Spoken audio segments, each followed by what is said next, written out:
Hi, good morning, everyone. Welcome and thank you for joining us for the Senior Law Day Collaborative Program in honor of our Veterans Day celebration. Today, we have a very exciting speaker who is the Deputy Director of the Westchester County Veterans Service Agency, Charlotte Trotter, who is also Army retired and was a Command Sergeant Major in the United States Army. And she's going to be presenting on benefits available for veterans and the free services, yes, free services for veterans that her office, the Westchester County Veterans Service Agency, offers veterans and their families, their widows in Westchester County. So please take advantage of her information and the free services that Westchester County offers its residents. Thank you again to those who served, and happy Veterans Day. So without further ado, please welcome Charlotte Trotter, who's going to present for us this morning. Good morning, Charlotte. Hello, everyone. First, let me just thank all the veterans that have tuned in and say thank you for your service and your sacrifice to our country. I will be presenting the benefits and services that our office provides to Westchester County veterans. And we'll start off with the slide here. All right, so again, I'm with the Westchester County Veterans Service Agency. It is our job to ensure that veterans get the maximum amount of benefits that they're entitled to. These are the benefits, as you can see here. We have veterans pensions, compensations, VA burial benefits, VA property tax exemptions, VA group life insurance, and you could just read down the line. I think I need to read each one for you. Okay, next slide. This is our mission statement. Again, we are here to ensure veterans and their dependents receive maximum benefits from the VA. We're honored to serve our veterans, and as you can see, not only veterans but their dependents and their survivors, widowers. We offer free accredited representation, counseling, claims assistance, education, advocacy, and special projects. Moving on. Here are those veterans who are entitled. These are the eligibility requirements. I'm sorry. Okay, so basically you have to serve 90 days during a wartime and or conflict, or they've recently changed it, or 2 years of military service since 1980, or 181 days during peacetime. And then we have the list of all the wartime service requirements. As you can see, it's World War II, Korean conflict, Vietnam conflict, Persian Gulf, which is still ongoing. And for this, you must have served at least 90 days on active duty and must have been discharged or released under other than dishonorable conditions. If you served less than 90 days, you may be eligible if discharged because of a service-connected disability, meaning, of course, that you were injured, and due to that injury, the VA has granted you service connection, or while you were actually on military duty, you got a medical discharge. Here is your peacetime service eligibility requirements. And we also, again, we have family and survivor benefits. There's dependency and indemnity compensation. This benefit is basically for a survivor, be it a spouse or a dependent children, who lost their family member, the veteran, due to a service-connected injury. So if they had some type of cancer and they passed away of that cancer, then the spouse or dependent children would be entitled to that type of benefit. And we get quite a bit of that, unfortunately.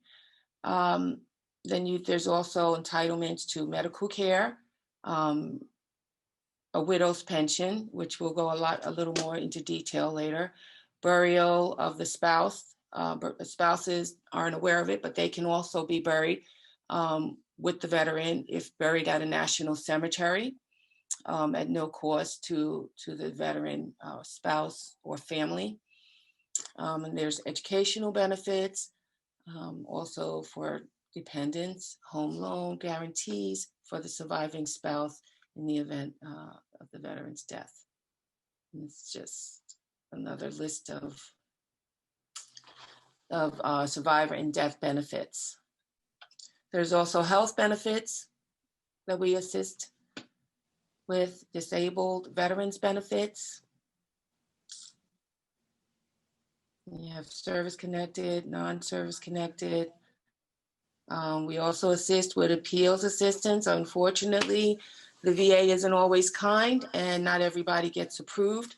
With their first application, they do have appeal processes, which we, again, will assist with free of service.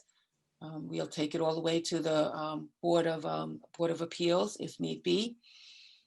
They also offer special adaptive housing grants for people who maybe have lost their legs or their arms and they need special equipment in their homes. We can also assist with obtaining that from the VA, as well as automobile adaptive equipment grants that they're entitled to. We to. have a question that came in. Yes. If the veteran has a service-connected disability, can they get home care help through the VA, or do they have to go to a VA nursing home? No. Well, they can go to a VA nursing home, but the VA hospitals also have geriatrics programs, and they have aid and assistance, they have hospice, they have a number of different programs to assist people at home, or as you said, in a nursing home or assisted living. They don't have to be service connected. In order to receive it through the VA healthcare, they do. But how can I explain it? So they would have to be evaluated by a VA hospital. So as you see, we have VA healthcare benefits here. So they would have to have joined the VA healthcare system. They'd have to see or be evaluated by a VA primary physician, probably referred to their geriatrics program, and then they'll evaluate them to see what their needs are and how they can assist them. But they do offer to send aides and attendants to a home if that person is found eligible, based on the evaluation. And how much care can you get that way? I'm sorry? And about how much care can you get that way? Is it a couple hours a day, or is the veteran entitled to more? Yeah, it all depends on the evaluation. Okay, that they receive one other doctor. It could be, it depends on their needs and requirements. It could be 3 days. It could be only 2 days. If it's more severe, it could be more. But it's all based on that evaluation that the geriatrics programs physicians make at that time. They'll make the determination on how many days, how many hours that they are entitled to. Now, so for Westchester County, if someone's looking to do that through the VA healthcare, I would advise them to go to the VA hospital in Montrose because they just have more aid and attendant, organizations in the area as opposed to the one in the Bronx. They have a hard time finding people to come out to Westchester. We have one other question that came in. Do these benefits apply to widowers? The benefits for widowers, no. However, they could be, if the veteran has passed, the veteran is deceased, then the widower could receive a widow's pension, but that pension would be based on certain criteria, certain income and resource criteria. So for instance, if I have a widow, who is in need of aid and attendance. Now, she might not be able to actually have, the VA won't be able to send aid and attendance to her. She wouldn't be entitled to the VA healthcare portion of it, but what she would be entitled to is a veteran's pension at the aid and attendance level, which is, you know, a monthly check based, again, on her income, her medical expenses, and her resources. She could be entitled up to about $1,240, give or take, to go towards, you know, which she would use to go towards paying somebody privately to come in and assist her. So she's entitled to the widow's benefit. She's entitled to a widow's pension at the aid and attendance level, but she's not entitled to VA healthcare, if that answers the question better. Again, here's some more benefits. You have disabled veterans, the things they're entitled to. And then here's other benefits that we have. These are more like outside of the VA. You have New York State Blind Annuity. You have the State Veterans Home, which is a great nursing home. And veterans, actually, if they're 100% disabled, I believe there's no cost to the state-run veterans nursing homes. Mm-hmm. But again, for veterans, they have civil service preferences, overseas benefits. State benefits are great. We get a lot of people calling for that. You get free camping, free hunting, lots of things. There's even a lot of things that veterans can get with with their driver's license. So that's actually the end of my slideshow. What sorts of benefits can the veteran get with their driver's license? I'm sure participants are curious as to the little extra perks. Yeah. That's only they'll need to take a copy of their honorable discharge paper to the motor vehicles department, so they can get like a license that has, you know, if it's a disabled veteran, they can get the license plate that has the disabled veteran, you know, on it. For your license, and also, you know, there's like a little space on your license where it'll have veteran, and you know, a lot of people like that. They like to, you know, show the world that they're a veteran, and they should be, because it's an honor to serve, and they should be recognized for it. So I think it's a great thing. Charlotte, so can you explain, so if a veteran comes to your office and they're looking for help getting aid and attendance, what do they need to pull together to bring you? What do they need to do? Or do they have to sign all the papers themselves? What's that process look like? Okay, so basically, if a veteran comes and they're in need of, you know, they're looking to apply for a veteran's widow's pension, they're basically going to need to have a copy of their of the veteran's honorable discharge. They'll need a copy of the marriage certificate, copy of the death certificate. They'll need to show income, and I'm happy you asked that question, because I did want to go into this a little bit. They'll have to provide copies of their gross income, with any deductions being taken out of their income, and depending on their situation. So if they're at home and they have people coming in, they have aid and attendants coming in to assist them, they would need to have that aid and attendant. And an aid and attendant can be, it could be a family member, it can be a friend, doesn't have to be like a certified licensed attendant from a facility. So basically, they'll need to sign an affidavit just stating that they care for this person. They need a physician's form completed. So some of those are things that I would send out to somebody, because we're not doing home visits due to the pandemic, nor are we doing office visits. So everything right now is through email or faxes until things get better. But so they could just, I would usually shoot out an email and just list everything that they'll need on that, because if they're in an assisted living facility, they'll need a worksheet filled out by or signed off by the assisted living administration. If it's at home, they'll need the worksheet completed, at home by the attendant at home. So basically, that's basically all they need. They'll also need to show copies of their current resources, bank accounts, IRA, CDs, cash value and life insurance. Now, there is a 3-year look back. The VA has a 3-year look back now. So if you transferred any funds 3 years prior, within 3 years of you applying for the VA, they will look at that. If it's considered what they call an illegal transfer, then there is a penalty that applies to that. So say okay, let me back up for a minute. I apologize.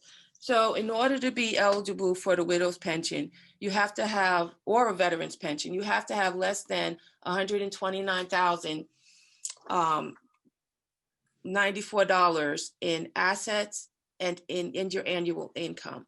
So if your assets is 79,000, your income is 50,000, you're good. If it goes over that threshold, then you would not be eligible.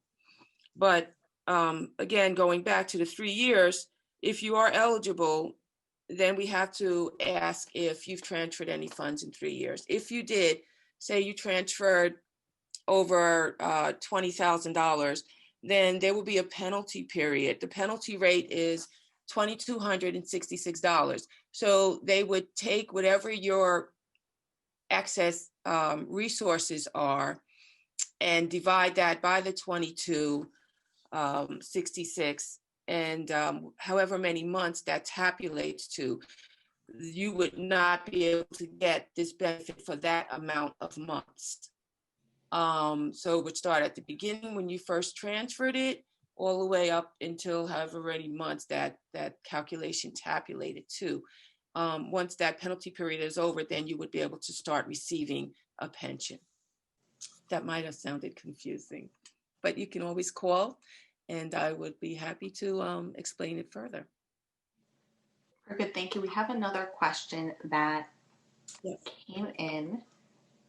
Can the veteran get a benefit pay that will be used to pay for an outside aid? So the question asker is saying, if they're getting aid and attendance, can that benefit pay for an outside home health aid, not through one of the veterans agencies? Yes, absolutely. So, because I mean, once it's determined that you're eligible for the pension, then that monthly check is yours to spend, as long as you have that aid, that you're paying somebody to come from outside. They don't pay the aid and attendant, they pay the actual widow or the veteran of the widow. I mean, the widow or the veteran, if it's a veteran's pension. So that money just goes straight to the claimant. So yeah, they don't monitor it, but it's maxed out at about, for a widow, it's approximately $1,246. For a veteran, the monthly amount is about $1,796, give or take. So again, once you're determined eligible, once it's determined that you have this expense that you're paying out of pocket for, it's like considered an unreimbursable medical expense, which it's a lot more to it. So basically, in order to be eligible for the pension, not only do you have to meet that first criteria I said, which was you have to have less than $129,096 in income and resources, you also have to, they will also then look at just your income, and you have to have unreimbursable medical expenses which outweigh that income. So say, and it's like a dollar for dollar type thing. So if you're paying somebody $2,000 a month, then your income would have to be $2,000 a month Okay, no, I'm not explaining it good. I'm sorry. So basically, whatever your income is has to be offset by unreimbursable medical expenses in order for you to be entitled to the pension.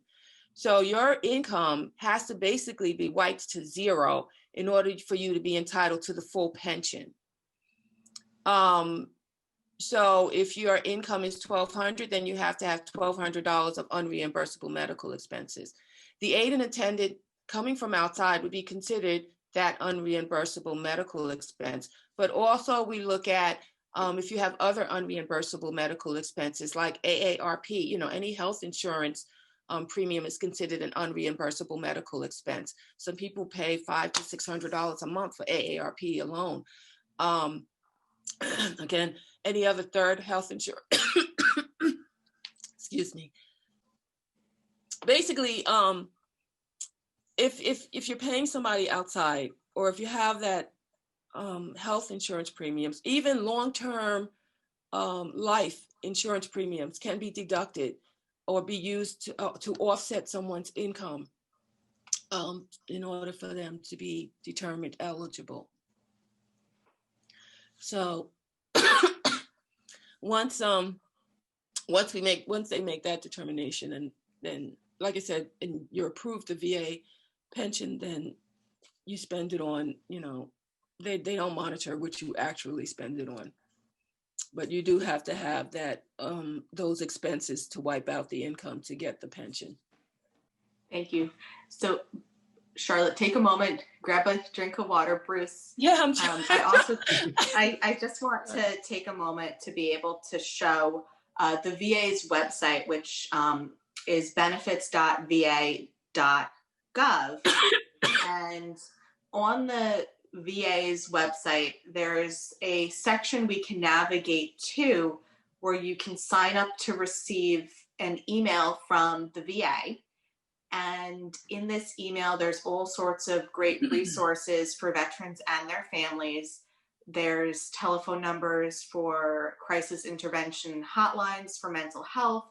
There are a number of coupons for veterans in celebration of Veterans Day. If you can just scroll down just a little bit more on this page.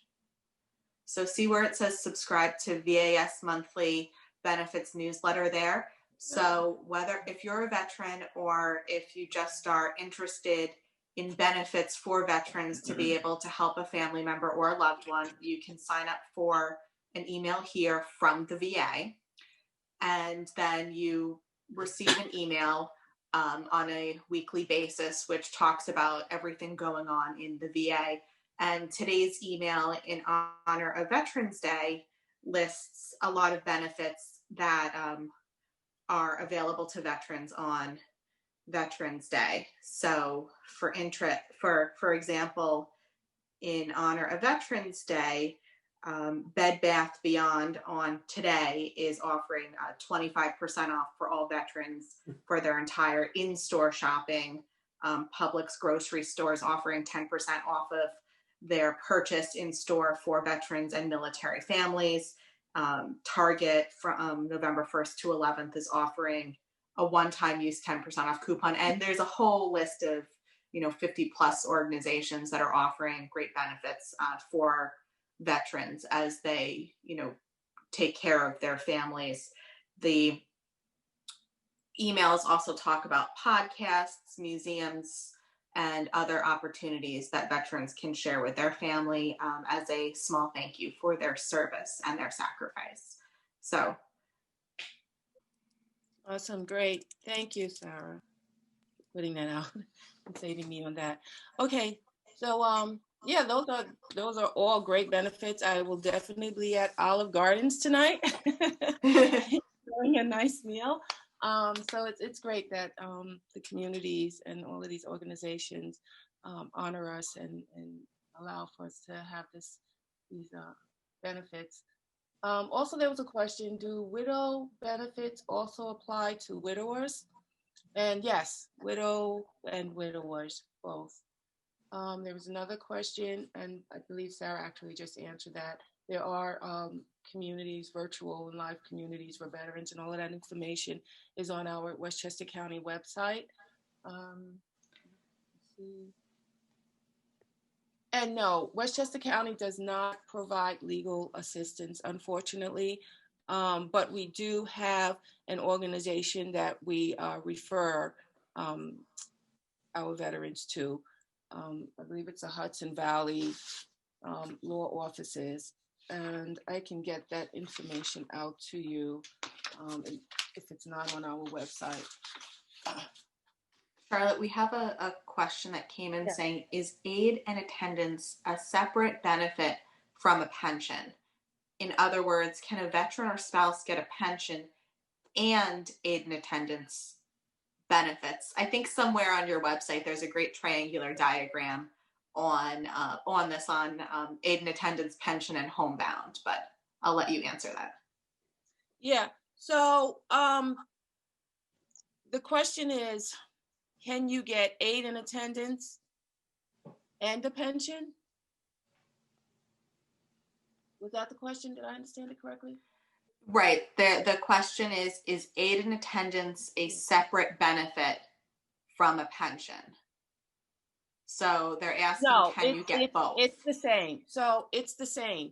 So the widow's pension and the veteran's pension, it starts off, there's different levels. So it starts off as a base level, this is a base amount, which is mainly for people who are just poverty stricken and basically have no income. So then they're entitled to that base pension.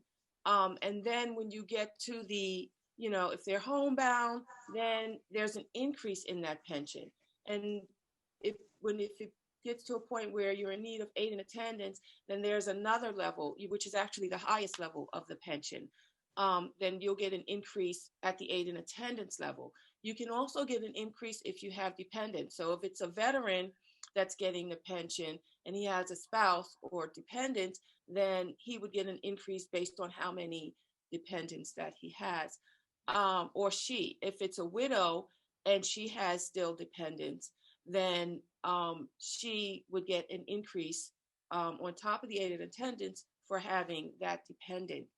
And a dependent doesn't necessarily have to be a child. It can be a disabled child, adult child, as long as they were categorized disabled where they can't care for themselves before 17. Then that would be considered an adult dependent who could also be considered in that in those calculations. Mm-hmm. So also now it's also not just the veterans. For the veterans, if they're receiving compensation, disability compensation at I believe 70% and above, then they can also put in for it's not a whole lot, but it's, every penny counts. It's what they're entitled to. They're also entitled to a small increase on their pension. But you have to apply, for everything at every step. Excellent. So we have an interesting question. Can a veteran living in an assisted living use part of their payment to the assisted living as a deduction like health insurance to qualify for that aid and attendance pension if they need care and can't be home? Yes, absolutely. So the full cost of the assisted living facility is considered an unreimbursable medical expense. So we would get quite a few people with that. So if the assisted living facility is $5,000 or $6,000, that normally wipes out a person's income. So they're entitled right there, but they still have to meet the income resource criteria, which is the maximum income and resources you could have would be the $129.96. So as long as their income and resources is below that level, then they'd be entitled to the pension.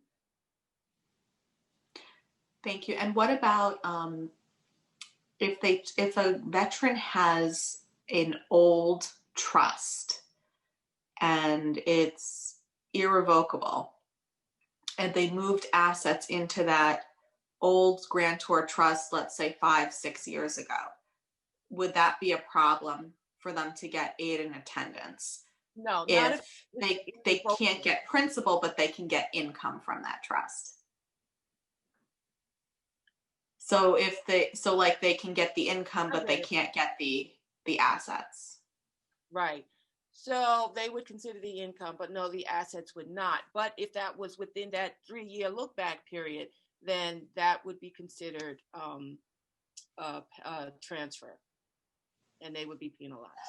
But as long as it was outside the 3-year look back period, then it would just be considered income.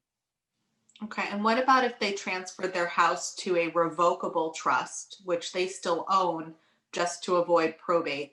Is that a problem for the 3-year look back? The homestead. So they still, it's yeah. So that one, I'm gonna have to get back to you on that. I actually have a claim going through where I have that situation, and it's still in review. They've kicked it back to send the complete irrevocable trust. So we're still waiting on that decision. But I mean, if it's there, if they don't transfer it, then it's not, a home isn't considered because it's your residence. So if someone was residing in their home, I would beg to, definitely fight it. If they're in their home, even though if it's in an irrevocable trust, if they still live there, that's their resident. So it shouldn't affect them. So if they did, I'd definitely try to fight that. Okay, but what if it's a revocable trust so they can terminate it? No, if it's a revocable trust, then it is considered resources. So they won't be penalized like they would in an irrevocable trust because they can't get the money back. So that's just considered an illegal transfer, and they'd be penalized for that, for whatever that amount was. They would be expected to liquidate that asset and use that until they come down into the, till they meet the requirements for the criteria for the income resource level. Thank you. Yeah. Sure. Also, just, let any veterans that we have out there know that we do hold events also for veterans. We just had our Gold Star Memorial Service. We have every year. We had that last month. Unfortunately, due to pandemic, it was virtual, but we still had it. We still had the Gold Star mothers there. And basically the Gold Star Memorial is to honor veterans who have died in service. There's a memorial at the Kensico Dam in Valhalla, and we hold that every year.